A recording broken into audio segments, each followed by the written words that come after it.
എടാ നേരത്തെ എത്തിയാ? ഇല്ലടാ, ഞാൻ ഇപ്പൊ എത്തിയിട്ടുള്ളൂ. ബാഗ് പിടിക്കാം. നീ എവിടുത്തോ? ഞാൻ ഒരു ഓർഡർ ഉണ്ടായിരുന്നു സ്കൈ ലൈനിൽ.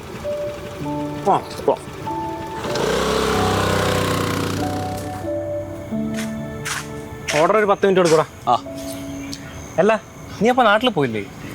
ഇല്ലടാ, അമ്മച്ചിക്ക് വയ്യാന്ന് പറഞ്ഞില്ല. ഇപ്പൊ എങ്ങനെ? അമ്മച്ചി ഡിസ്ചാർജ് ആയിട്ടില്ല.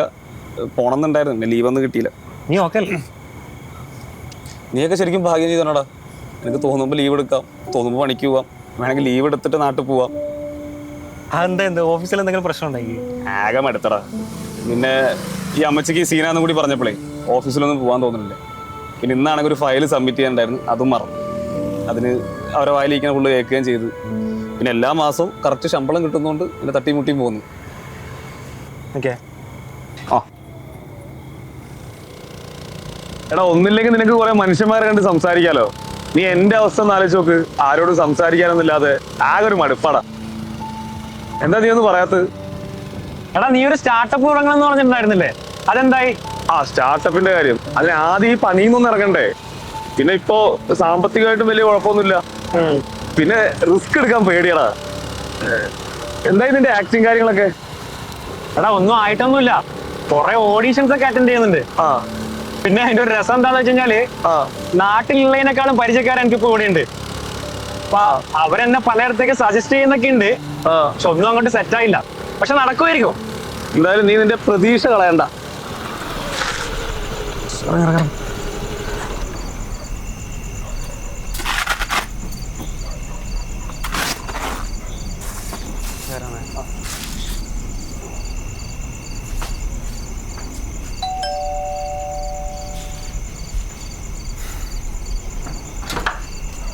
Sir order.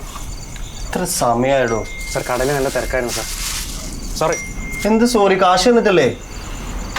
വേറെ വല്ല പണിക്കും പോളൂ.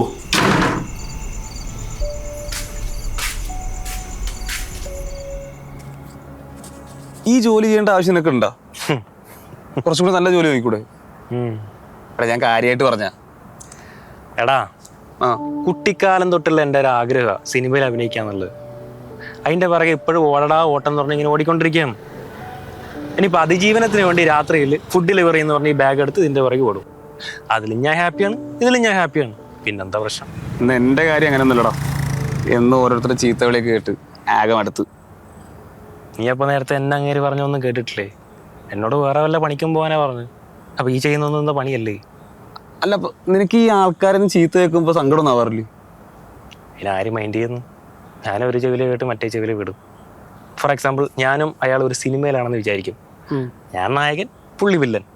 പുള്ളി കുറച്ചും കൂടെ നന്നായി ചെയ്യുന്നു, എനിക്ക് കുറച്ചും കൂടെ നന്നാവാനുണ്ട്. അത്രയേ ഉള്ളൂ വ്യത്യാസം. നിനക്ക് പ്രാന്താടാ.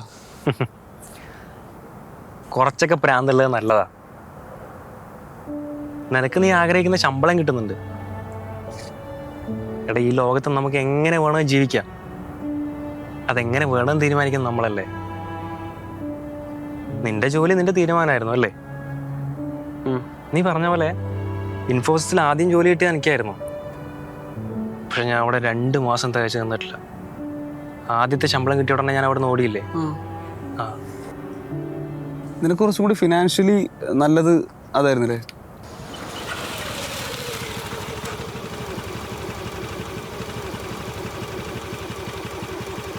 എന്നാ ശരിയടാ, കാണാം. ഹാപ്പി ആയിട്ടിരിക്കും. പോട്ടെ. ശരി.